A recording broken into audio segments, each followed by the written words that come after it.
The townspeople wanted the giant black horse dead by dawn, its chains already cutting to bone, and Samuel's $3 was all that stood between the animal and a bullet. What he didn't know was that saving the cursed beast would end up saving his own life. Before we continue, don't forget to subscribe to the channel, like the video, and comment where in the world you're watching from. Let's go. The fog rolled thick through the streets of Millbrook that October morning, carrying with it whispers of dread and superstition.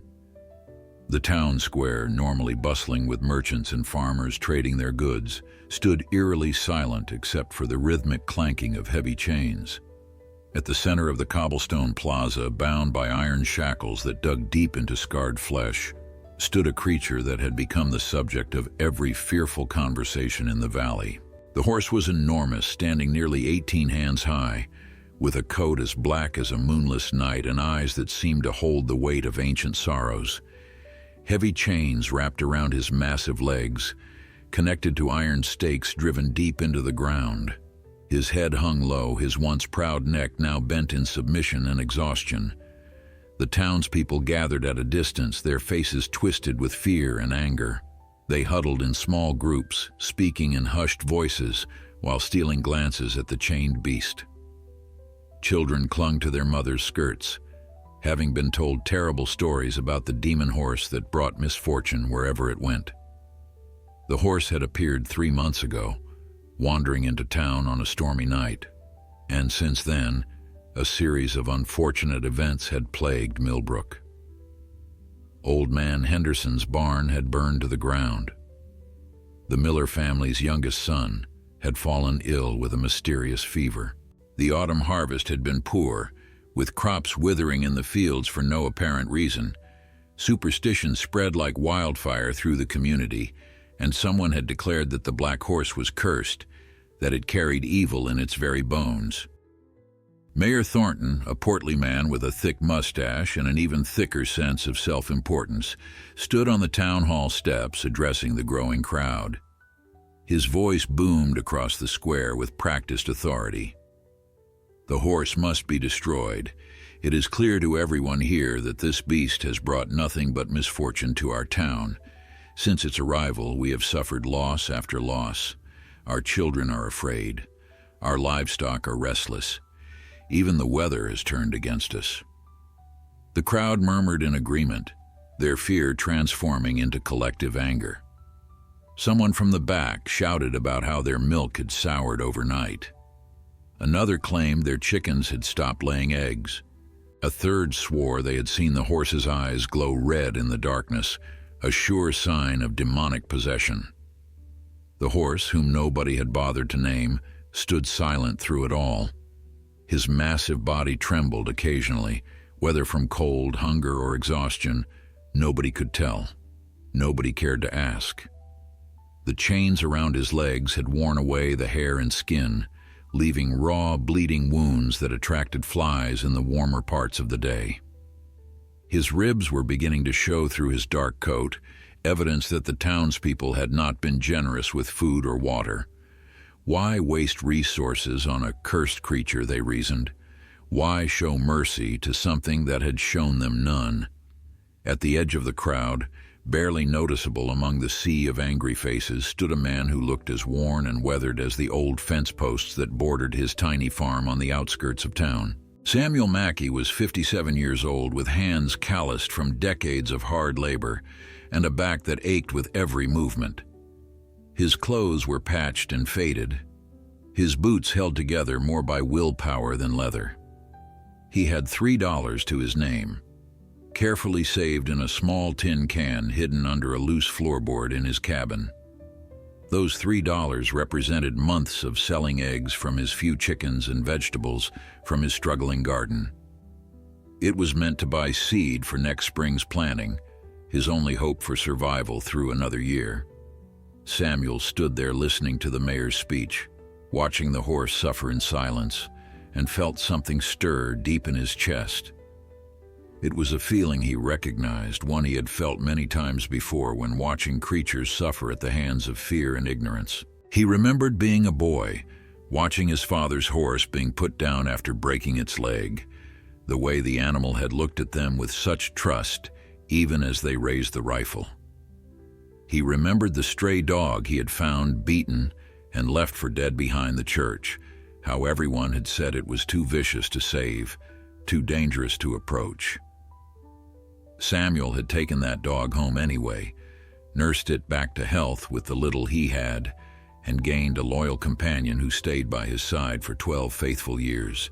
The mayor was reaching the climax of his speech now, his voice rising with theatrical flourish.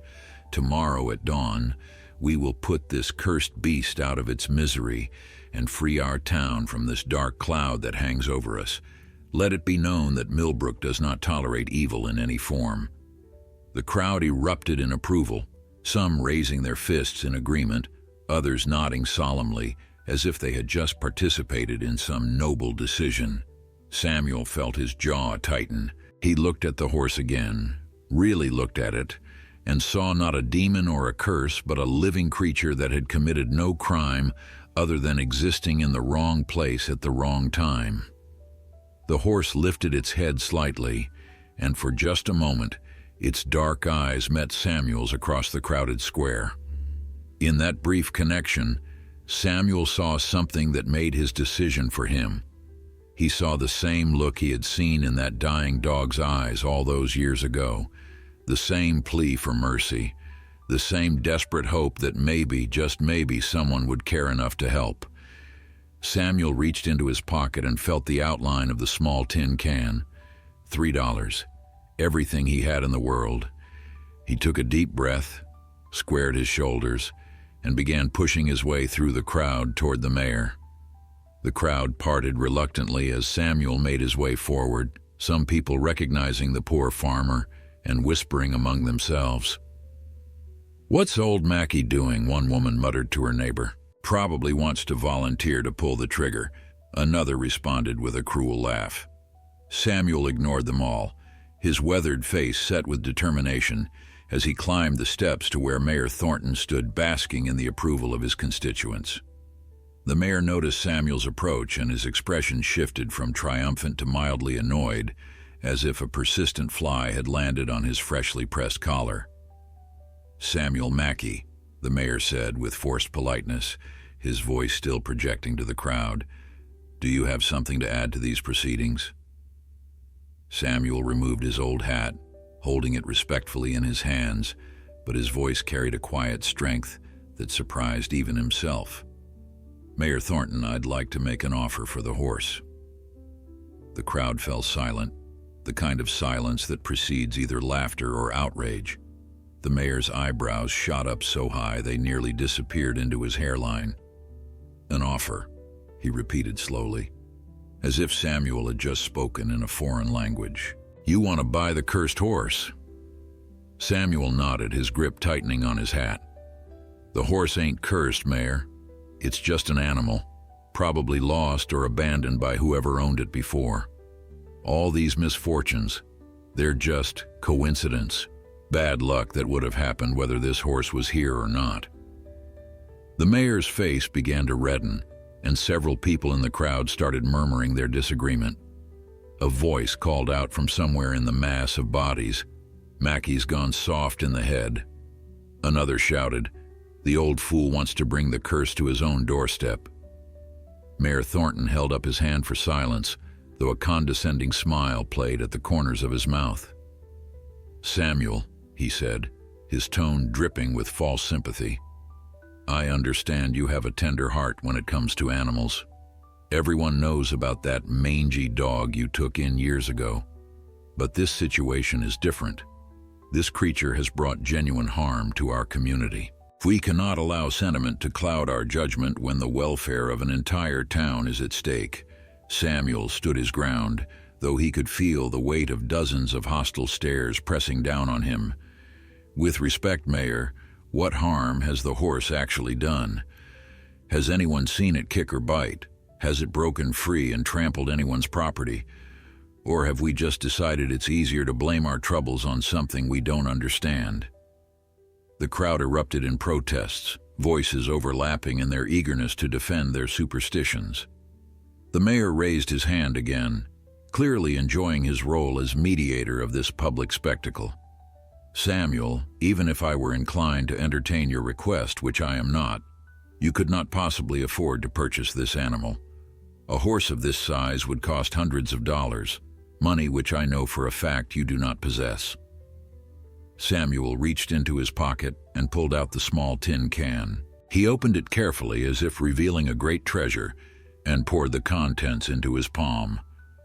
3 silver dollars gleamed dully in the morning light, all the wealth he had managed to scrape together from a life of honest poverty. $3, Samuel said simply, holding out his hand to the mayor. "It's all I got, but I'm willing to give it for the horse." The crowd burst into laughter, some people doubling over at the absurdity of the offer. The mayor himself chuckled, shaking his head in disbelief. $3, he repeated, his voice thick with amusement. "My dear Samuel, that wouldn't buy you the chains around the beast's legs, let alone the animal itself. I appreciate your charitable impulses, truly I do, but this is not a matter for negotiation. The decision has been made. The horse will be destroyed tomorrow at dawn." Samuel felt his heart sink, but he refused to lower his outstretched hand. "Mayor, please. $3 might not seem like much to you, but it's everything to me. And that horse, well, it deserves a chance. Every living creature deserves at least one person willing to fight for it." The mayor's expression shifted from amusement to irritation. He stepped closer to Samuel, lowering his voice so only the old farmer could hear. "Mackie, you're making a fool of yourself. Take your $3 and go home. Plant your seeds, tend your chickens, and leave town business to those who understand it. This conversation is over." But Samuel didn't move. He stood there on the steps, his hand still extended, those 3 silver dollars resting in his weathered palm like an offering to an indifferent god. The morning sun had begun to burn away the fog, and in the clearer light, the horse's condition looked even worse than before. Blood had dried in dark streaks down its legs where the chains had cut deep. Its head drooped so low that its muzzle nearly touched the ground. Samuel could see its sides heaving with each labored breath, could almost feel the animal's suffering as if it were his own. Something shifted in that moment, something intangible but powerful. Perhaps it was the sight of a poor man willing to sacrifice everything for a creature everyone else had condemned. Perhaps it was the quiet dignity with which Samuel stood his ground against the mockery of the entire town. Or perhaps it was simply that somewhere in the crowd, someone's conscience began to whisper uncomfortable truths about justice and mercy. A voice called out, surprisingly clear above the murmurs, "Let him have it." Samuel turned to see who had spoken. Dr. Elizabeth Winters stood near the back of the crowd, her medical bag clutched in one hand. She was a woman in her 40s, respected in the community for her skill and dedication, though some of the older folks still grumbled about having a woman doctor. Her voice carried authority when she spoke again. "If Samuel Mackie wants to take responsibility for the horse, why should we deny him that right? We were planning to kill it anyway. What difference does it make if he takes it off our hands?" The mayor turned to face her, his expression showing clear displeasure at this unexpected challenge to his authority. "Dr. Winters, surely you of all people understand the danger this creature represents. Your medical expertise must tell you that disease and misfortune can be carried by animals." Elizabeth Winters stepped forward, her intelligent eyes moving from the mayor to the chained horse and back again. "My medical expertise tells me that superstition has killed more people throughout history than any curse ever could. That horse is suffering from neglect and abuse, not demonic possession. If Mr. Mackie wants to take it, I see no reason to prevent him." Several people in the crowd shifted uncomfortably.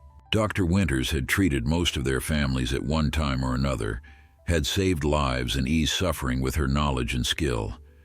Her words carried weight, whether they wanted to admit it or not. A few whispers of agreement began to ripple through the assembly, quiet at first, then growing slightly bolder. The mayor sensed his control of the situation slipping away like sand through his fingers. He had orchestrated this public execution as a demonstration of decisive leadership, a way to show the townspeople that he could protect them from any threat, real or imagined. Now this poor farmer and a woman doctor were threatening to undermine his carefully constructed narrative. His face flushed deeper red as he struggled to regain command of the proceedings. "This is absurd," he declared, his voice rising in pitch.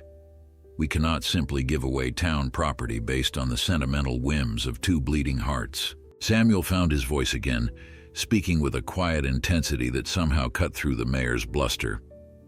"Begging your pardon, Mayor, but whose property is it exactly? Did the town buy this horse? Did anyone come forward claiming ownership? Near as I can tell, it's just a stray animal that wandered in, same as a stray dog or cat. We don't usually execute strays, we just try to find them homes. Why should this be any different?" The logic of Samuel's argument was simple but undeniable. Several heads in the crowd began to nod, seeing the truth in his words. The mayor sputtered, searching for a counter-argument that would restore his authority.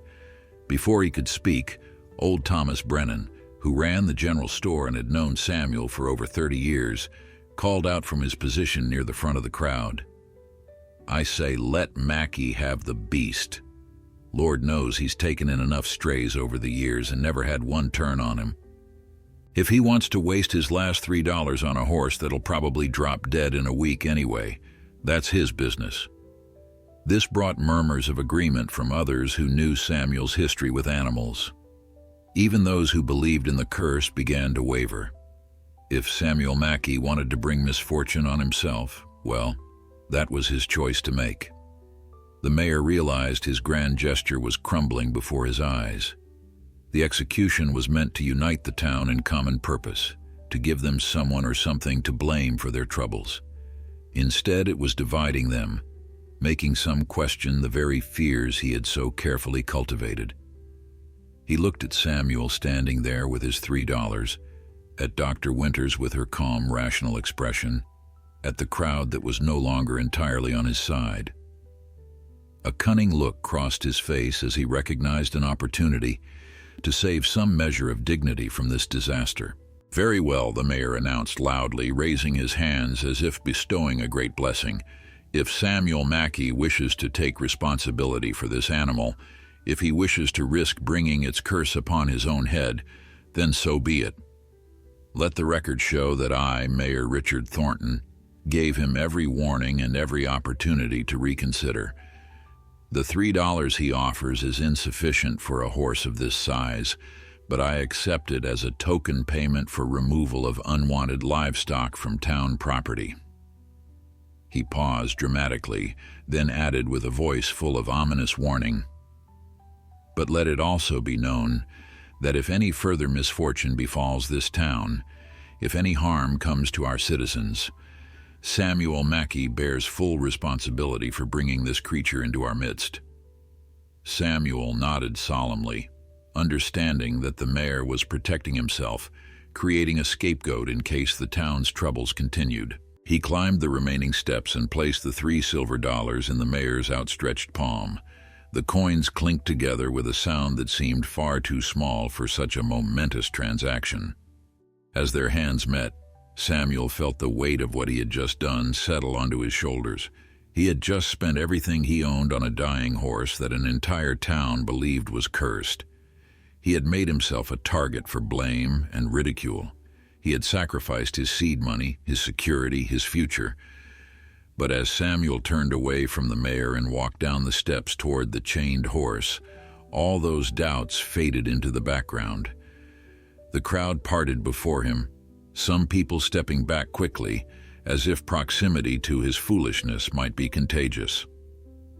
Others watched with expressions ranging from pity to contempt, shaking their heads at the sight of a desperate man making what they considered his final mistake.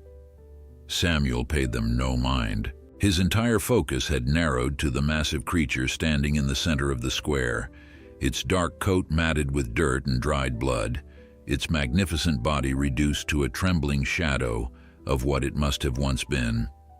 Up close, the horse looked even worse than Samuel had imagined. The chains had cut deep gouges into the flesh around all four legs, creating wounds that wept clear fluid mixed with blood. Flies had gathered on these injuries, and the horse no longer had the energy to shake them away. Its coat, which might once have gleamed like polished ebony, now appeared dull and lifeless, stretched tight over ribs that showed with heartbreaking clarity. The animal's breathing came in shallow, labored gasps, each one seeming to require tremendous effort. Samuel could count every vertebra along the horse's spine, could see the hollow spaces where muscle should have filled out the frame of this once powerful creature. The horse's head hung so low that its muzzle nearly touched the cobblestones, and when Samuel approached, it didn't even lift its eyes to acknowledge his presence. This broke Samuel's heart more than anything else. This complete surrender, this absolute defeat. He had seen animals give up before, had watched the light fade from their eyes when they decided that survival required more strength than they possessed. This horse had reached that point, or was very close to it. Another day or two in these chains, another night without food or water, and the town would have gotten its wish without needing to lift a weapon. Samuel moved slowly, carefully, speaking in a low, gentle voice that he had learned long ago had a calming effect on frightened animals. "Easy now, big fellow. Nobody's going to hurt you anymore. I know you don't have any reason to trust people, not after what they've done to you, but I'm going to help if you'll let me." The horse gave no indication of hearing Samuel's words, but its breathing seemed to slow slightly, becoming less frantic and more regular. Samuel took this as a good sign and moved closer, reaching out with one weathered hand to touch the horse's neck. The moment his palm made contact with the warm hide, Samuel felt a jolt of recognition, as if some invisible current had passed between them. The horse's muscles twitched beneath his touch, and slowly, with what appeared to be tremendous effort, the great head lifted. Two dark eyes, clouded with pain and exhaustion, met Samuel's gaze, and in that instant, something profound and wordless passed between man and animal. Samuel saw intelligence in those eyes, and suffering, and perhaps just the faintest flicker of hope. The horse saw something too, something in Samuel's lined face or gentle touch that spoke of safety, of kindness, of a chance at survival. "I'm going to get you out of here," Samuel whispered, his voice thick with emotion. "It's going to hurt when I take off these chains, and the walk to my place won't be easy, but I promise you this much. Nobody will ever chain you again. Nobody will ever hurt you like this again. While I've got breath in my body, you'll have a home." The horse blinked slowly, and Samuel could have sworn he saw understanding in that simple gesture. He turned to find Dr. Winters standing nearby, her medical bag open, already preparing supplies to treat the horse's wounds. "Thank you for speaking up back there," Samuel said quietly. The doctor smiled, a warm expression that softened her usually serious face. "I couldn't stand by and watch ignorance triumph over compassion," she replied. "Besides, I've always admired your way with animals, Samuel. If anyone can save this poor creature, it's you."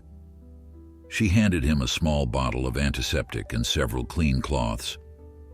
"Use these on the wounds after you remove the chains. I'll come by your farm tomorrow to check on him properly, but this should help prevent infection in the meantime." Samuel accepted the supplies gratefully, knowing he could never afford to pay for them, but understanding that the doctor would never ask. Thomas Brennan approached next, carrying a worn leather halter and a length of rope from his store. "You'll need something to lead him with once those chains come off," he said gruffly, not quite meeting Samuel's eyes. "Consider it a gift. Can't have you walking a giant horse through town with nothing but hope and prayers to guide him." Samuel felt his throat tighten with gratitude. He hadn't expected anyone to support his decision, let alone help make it possible. He thanked Thomas with a firm handshake, then turned his attention to the difficult task of removing the chains. The iron shackles were fastened with heavy padlocks, and Samuel had to retrieve bolt cutters from the town blacksmith, who reluctantly lent them after extracting a promise that they would be returned undamaged. Samuel knelt beside the horse's front left leg, positioning the bolt cutters carefully around the first chain. The metal was thick and rusted, stained with blood that had dried into the links. Before he cut, Samuel placed his free hand on the horse's leg, just above the wound, applying gentle pressure and speaking in that same soft, reassuring voice. "This is going to hurt, friend. I'm sorry, but there's no way around it. The chain is dug in deep, and when it comes loose, the blood is going to flow again, but it's better than leaving it on. You understand that, don't you? Just hold still for me if you can." The bolt cutters bit into the metal with a grinding screech that made several onlookers wince.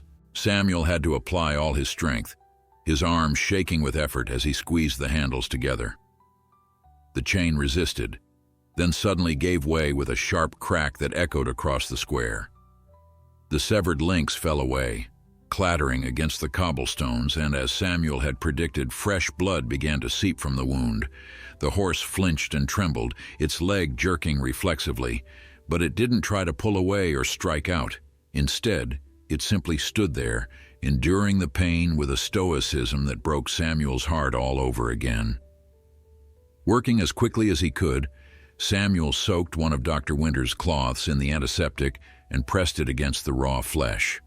The horse shuddered at the sting but remained still, perhaps understanding on some instinctive level that this pain was different from the pain of the chains. This was the pain of healing, of care, of someone trying to help rather than harm. Samuel wrapped the wound loosely with a clean bandage, then moved to the next leg. Each shackle required the same exhausting process, the same grinding effort with the bolt cutters, the same careful cleaning and bandaging. By the time Samuel reached the fourth and final chain, sweat had soaked through his shirt despite the cool morning air. When the last shackle fell away, the horse stood completely still for a long moment, as if unable to comprehend its newfound freedom. Its legs, which had been bound for so long, seemed unsure of their purpose. Samuel stepped back, giving the animal space, and slowly, tentatively, the horse lifted one front hoof, then set it back down. It repeated the motion with the other legs, testing each one as if learning to walk for the first time.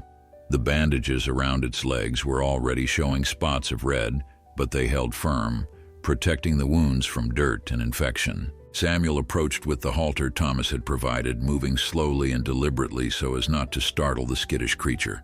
He had fitted halters on countless animals over the years and could usually accomplish the task in seconds. But this time, he took his time, letting the horse see and smell the leather before attempting to slip it over the great head. The horse's ears, which had been pinned back in fear and pain, slowly rotated forward. When Samuel finally secured the halter and attached the lead rope, the horse lowered its head and rested its muzzle against Samuel's chest in a gesture that seemed like gratitude or perhaps simply exhaustion. The walk from the town square to Samuel's farm was only about 2 miles, but it might as well have been 20 for the condition the horse was in.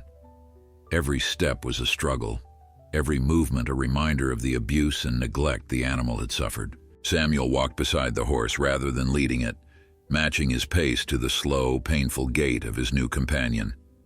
Several times during that journey, the horse stumbled and nearly fell, its legs trembling with weakness. Each time Samuel was there, his hands steady on the halter, his voice offering encouragement, his presence providing support. The few people they passed on the road gave them wide berth, some making signs against evil, others simply staring in disbelief at the sight of old Samuel Mackey walking alongside the cursed horse. A wagon approached from the opposite direction, and the driver, recognizing Samuel, pulled his team to a halt. "You've gone mad, Mackey," the man called out, his voice carrying equal parts concern and condemnation. "That beast will bring you nothing but trouble. Mark my words, you'll regret this before the week is out."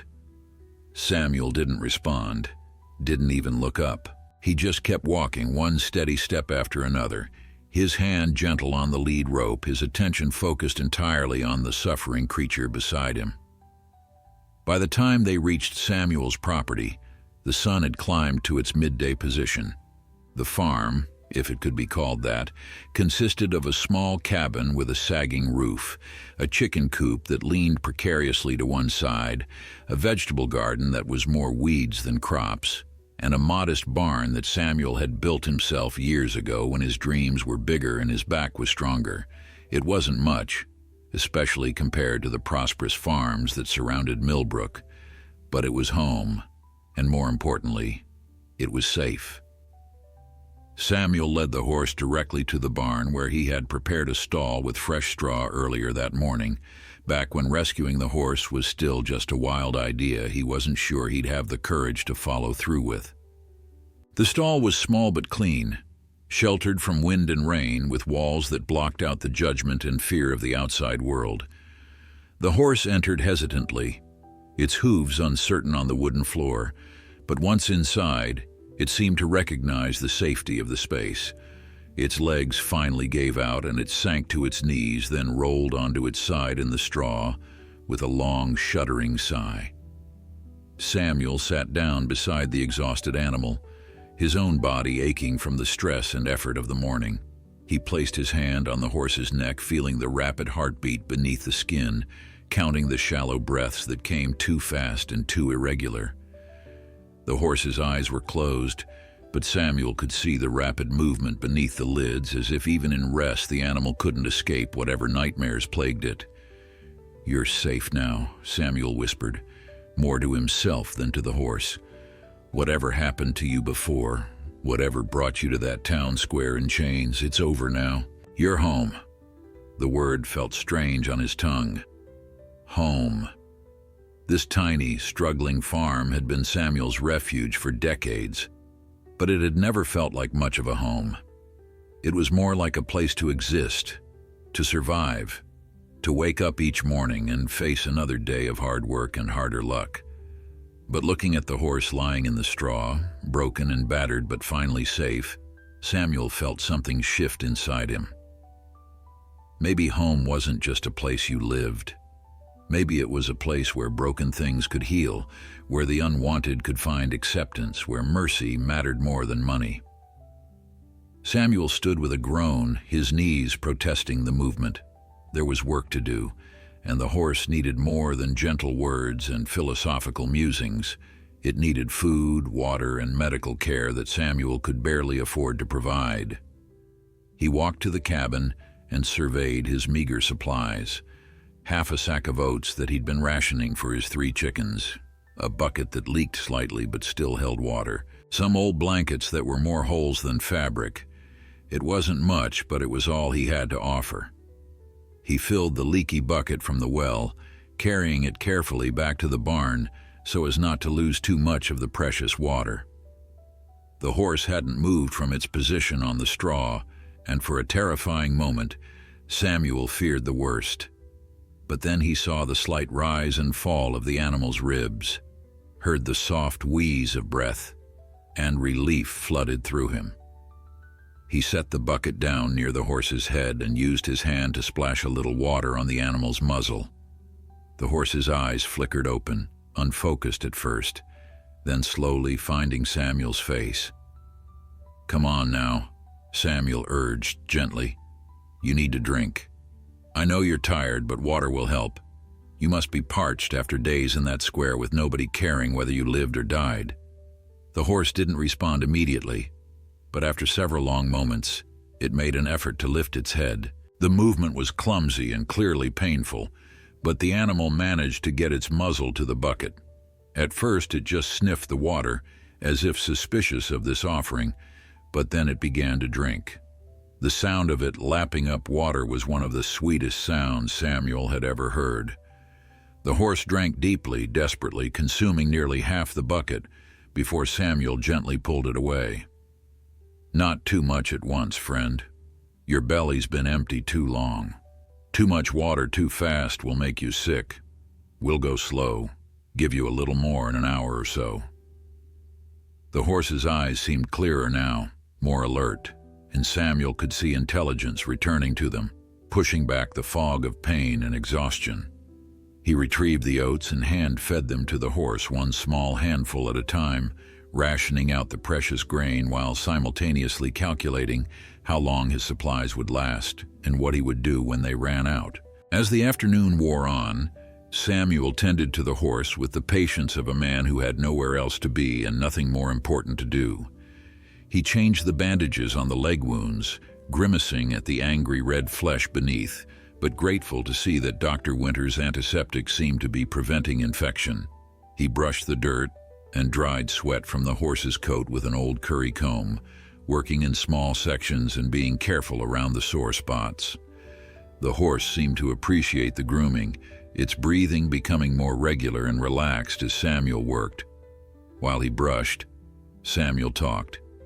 He had always talked to animals, finding them better listeners than most people.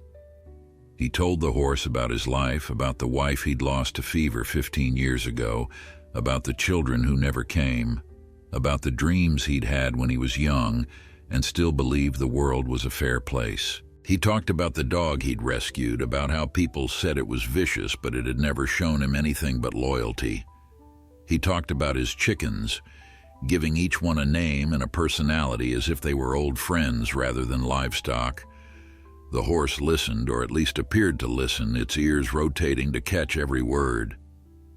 As the sun began to set, painting the sky in shades of orange and purple, Samuel finally allowed himself to sit down again.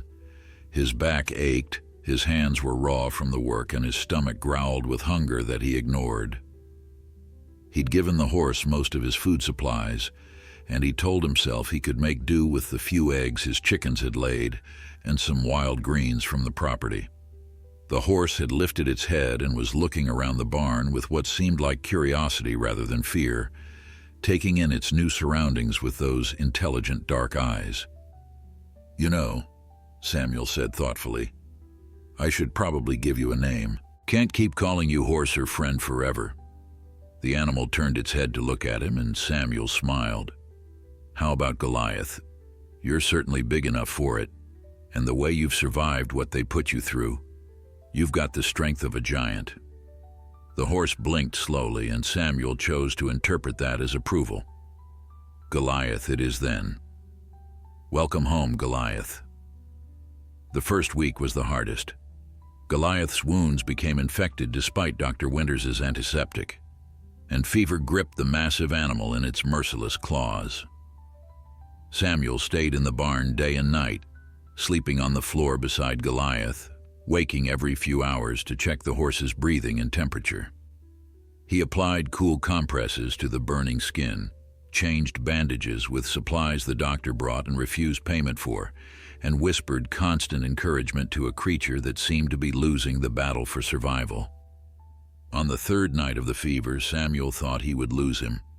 Goliath's breathing had become so shallow it was barely perceptible, and his great body shook with tremors that wouldn't stop. Samuel knelt beside the horse in the darkness, one hand on the heaving ribs, feeling each labored breath as if it were his own. "Don't you dare give up on me now," he said fiercely, tears streaming down his weathered cheeks. "I didn't spend my last $3 and make myself the town fool just to watch you die. You hear me, Goliath? You fight. You fight because there are people in this world worth fighting for, and I'm going to prove that to you." Whether the horse hurt him or whether pure stubbornness kept him alive, Samuel would never know. But as the first light of dawn crept through the barn's cracks, Goliath's fever broke. The trembling subsided, the breathing steadied, and when those dark eyes finally opened and found Samuel's face, there was a clarity in them that hadn't been there before. The horse was still desperately weak, still far from healthy, but he had turned a corner. He was going to survive. Dr. Winters visited the following day and examined Goliath with the same careful attention she gave her human patients. She listened to his heart and lungs, checked his wounds, and tested his reflexes. Finally, she stood and wiped her hands on a clean cloth, a small smile playing at the corners of her mouth. "You did it, Samuel. I honestly didn't think he'd make it through the night, but you brought him back."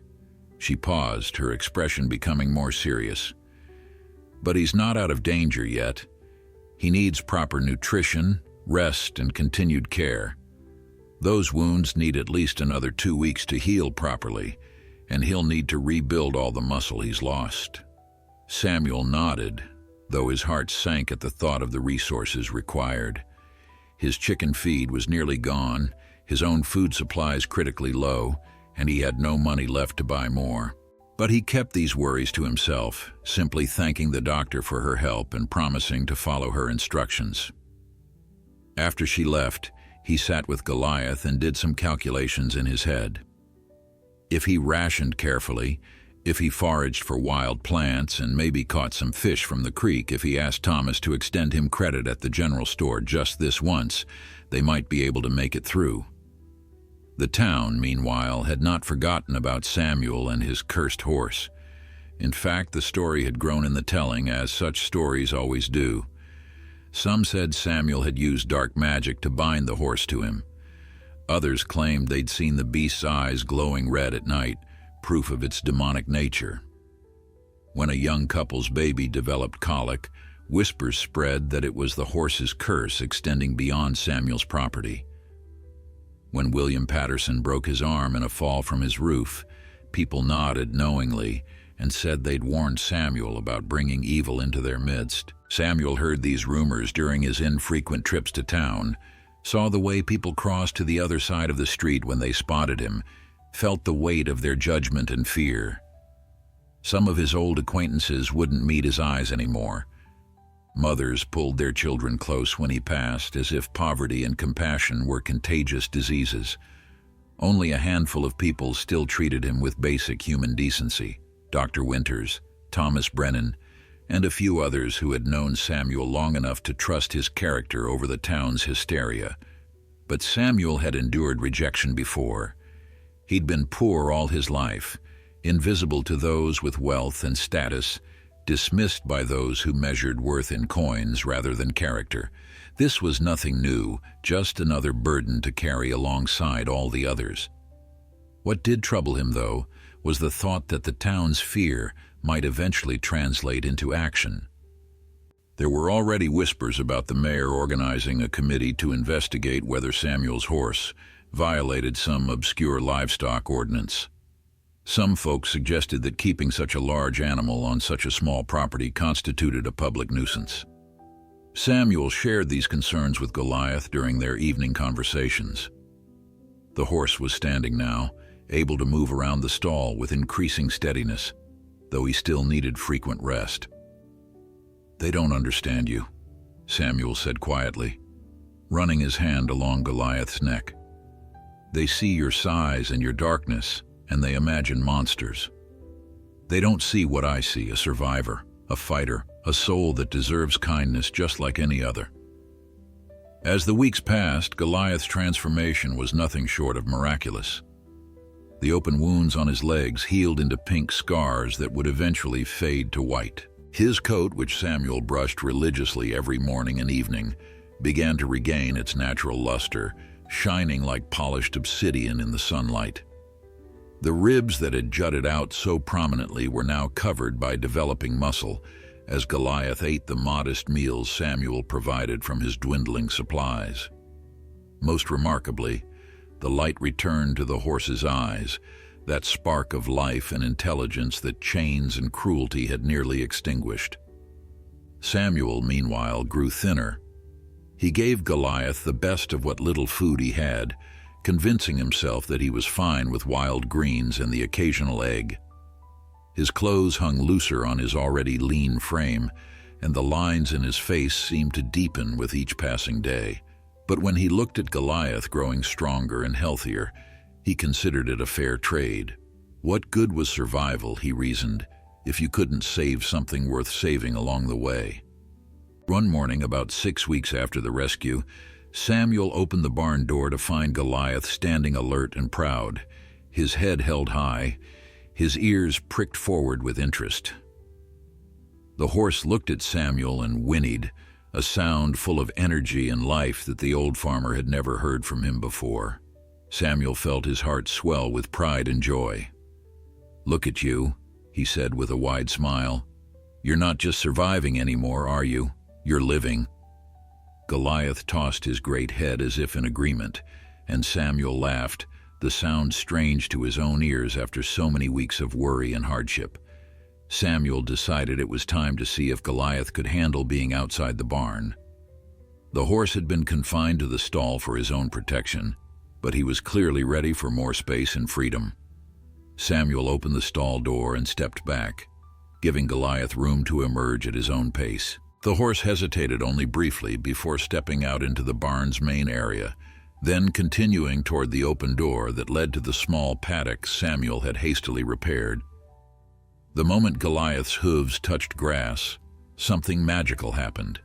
The horse broke into a trot, then a canter, his powerful legs eating up the modest space as he ran in circles, bucking and kicking with pure joy.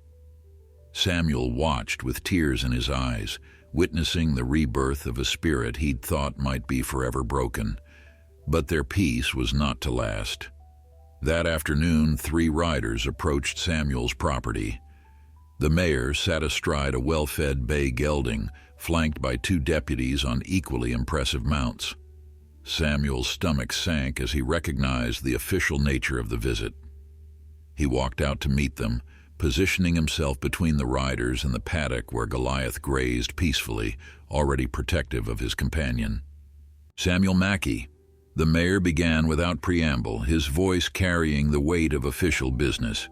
"It has come to the town council's attention that you are keeping a dangerous animal on property that is inadequate for such a large beast. We have received numerous complaints from concerned citizens." Samuel kept his expression neutral, though his heart was racing. "What complaints would those be, Mayor? Nobody's been on my property to see how Goliath's being kept, and he hasn't set foot off this land since I brought him home." The mayor's face reddened at having his vague accusations challenged. "The nature of the complaints is not your concern. What matters is that the council has voted, and we have determined that the horse must be removed. It will be taken to a proper facility where it can be evaluated and, if necessary, destroyed humanely." Samuel felt as if the ground had opened beneath his feet. "You can't do this. I bought Goliath fair and square with my $3. He's my property now, and you have no right to take him." One of the deputies, a young man named James, who had played with Samuel's old dog as a boy, looked uncomfortable, but spoke up anyway. "The mayor has a court order, Samuel. We don't want trouble, but we have the authority to confiscate the animal if you don't comply voluntarily." Samuel looked at the paper the deputy held out, though the words swam before his eyes. He didn't need to read the legal language to understand what it meant. They were going to take Goliath away, and there was nothing his poverty or principles could do to stop them. Behind him, Goliath sensed the tension and approached the fence, his large eyes moving from Samuel to the riders and back again. The horse seemed to understand that something was terribly wrong, that the safety he'd found was being threatened once more. Samuel turned to look at his companion, at this magnificent creature he'd saved and who had, in turn, saved him from a life of complete loneliness and meaninglessness. The thought of Goliath being taken away, being chained again or worse, being destroyed by people who saw him as nothing more than a problem to be eliminated was more than Samuel could bear. "Please," Samuel said, and he wasn't ashamed of the desperation in his voice. "Give me time to find another solution. Let me prove that Goliath isn't dangerous, that he's no threat to anyone." The mayor shook his head with finality. "The decision has been made, Samuel. You have until sunset tomorrow to prepare the animal for transport. If you resist, we will be forced to take more drastic measures." The 3 riders turned their horses and began to leave, but they had barely gone 20 yards when a sound pierced the afternoon air, a sound that made everyone freeze in place. It was a scream, high and terrified, coming from the direction of the main road. The scream came again, and this time Samuel could make out words. "Help! Someone help! My daughter!" Without thinking, Samuel ran toward the sound, his old legs pumping as fast as they could carry him. He burst through the line of trees that separated his property from the road and stopped short at the scene before him. A wagon had overturned in the ditch, its wheels shattered. The horse that had been pulling it tangled in the traces and thrashing wildly.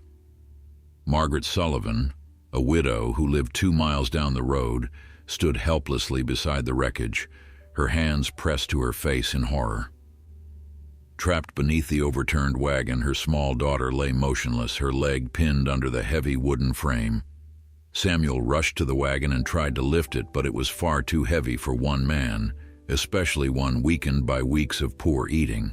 The mayor and his deputies arrived moments later, dismounting quickly and adding their strength to the effort. But even with 4 men pushing and pulling, the wagon barely moved. It was loaded with sacks of grain and household goods, easily weighing several hundred pounds.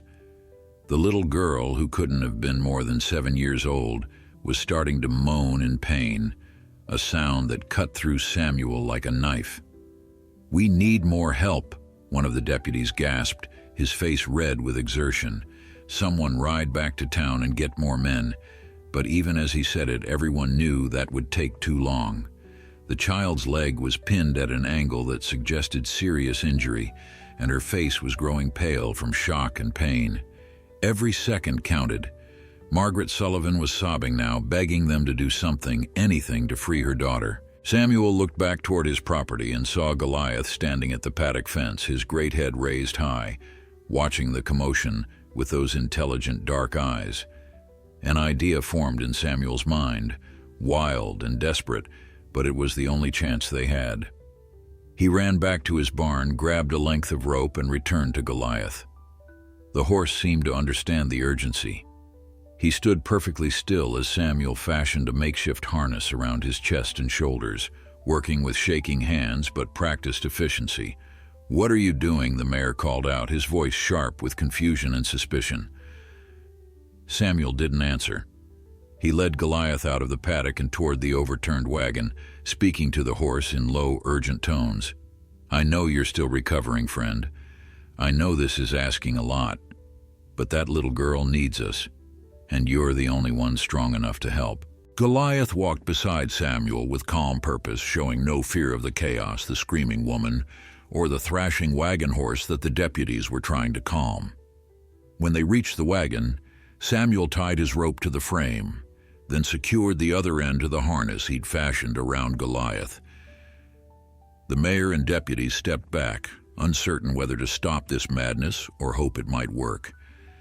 Samuel positioned Goliath at the optimal angle, then stepped to the horse's head, placing both hands on either side of the great black face. He looked directly into those dark eyes, and for a moment, everything else fell away. It was just a man and a horse, 2 broken souls who had found each other when they both needed saving most. "On my signal," Samuel said quietly, gentle but steady. We pulled together. Goliath's ears swiveled forward, and Samuel could have sworn he saw understanding in those eyes. Samuel stepped to the side, took hold of the rope himself, and gave the command, "Pull, Goliath, pull." The massive horse leaned into the harness, his haunches bunching with muscle that had rebuilt itself through Samuel's patient care and meager provisions. The rope went taut, singing with tension. For a terrifying moment, nothing happened. Then slowly, impossibly, the wagon began to move. The mayor and deputies rushed forward to help guide it, their hands on the frame to ensure it didn't simply roll back once lifted.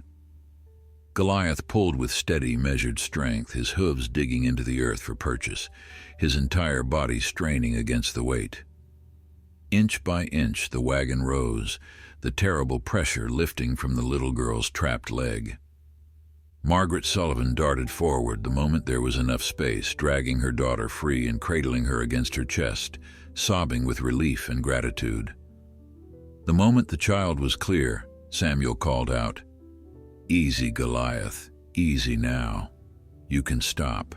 The horse released the tension immediately, stepping back carefully so the wagon wouldn't roll. His sides heaved with exertion, sweat darkening his coat, but his eyes remained calm and focused on Samuel. The old farmer quickly removed the makeshift harness, his hands trembling with relief and exhaustion. He pressed his forehead against Goliath's neck for just a moment, a silent thank you that needed no words. The horse stood perfectly still, accepting the gesture of gratitude as naturally as he had accepted the call to help.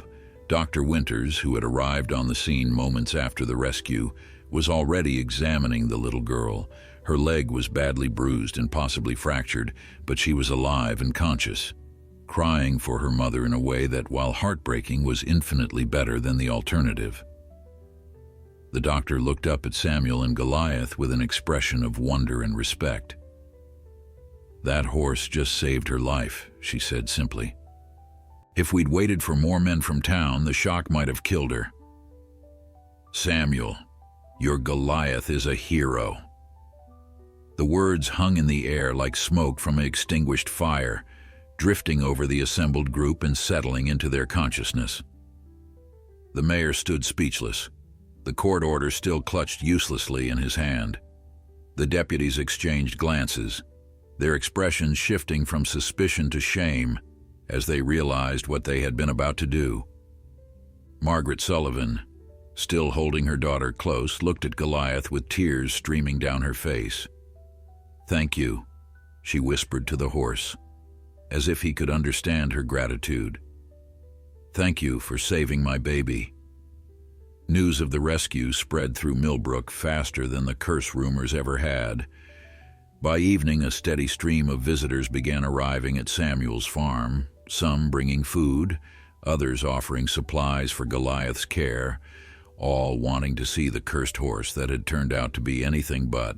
Thomas Brennan arrived with 2 large sacks of quality oats and a sincere apology for not standing up to the town's hysteria more forcefully.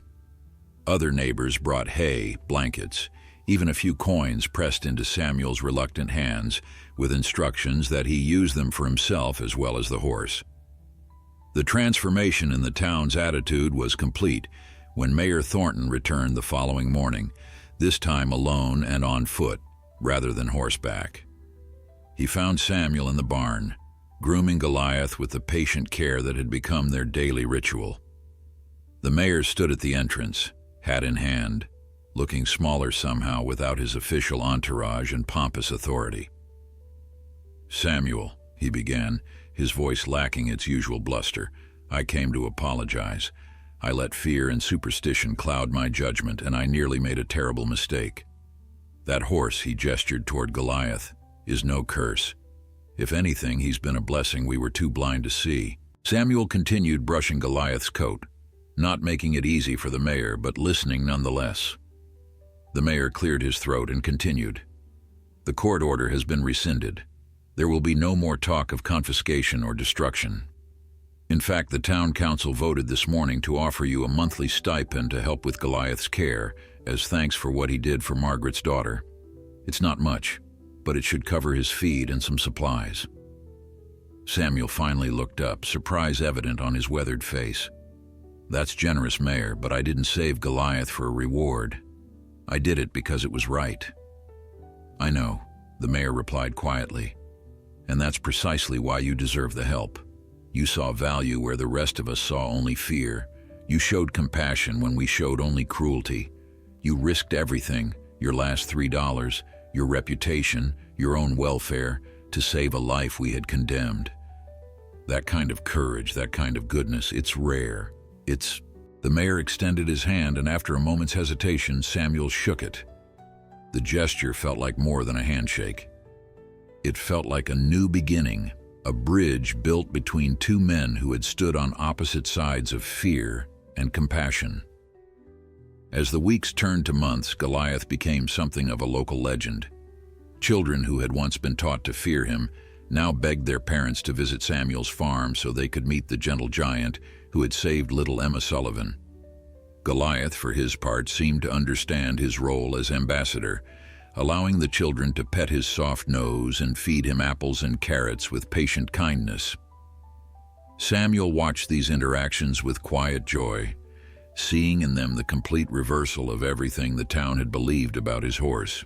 The stipend from the town, combined with gifts from grateful neighbors and the occasional odd job Samuel picked up, meant that for the first time in years, The old farmer didn't have to choose between feeding himself and feeding his animals. He put on weight, his face filling out, the deep lines of worry easing into something more peaceful. His little farm, which had always been on the verge of collapse, stabilized and even began to thrive in its modest way. But more than the material improvements, Samuel felt a richness in his life that money could never buy. Every evening as the sun set over the valley, Samuel would stand in the paddock with Goliath, his hand resting on the horse's powerful neck, both of them watching the light fade from the sky.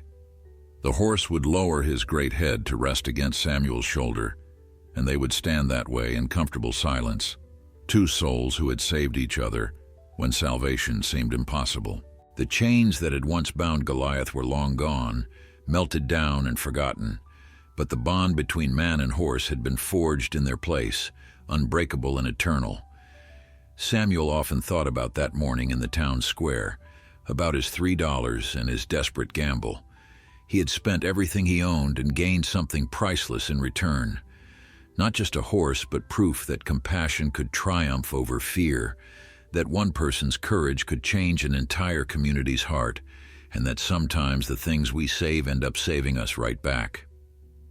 As darkness settled over the farm and stars began to appear overhead, Samuel whispered to his friend, "Best $3 I ever spent. Goliath, best $3 in the world."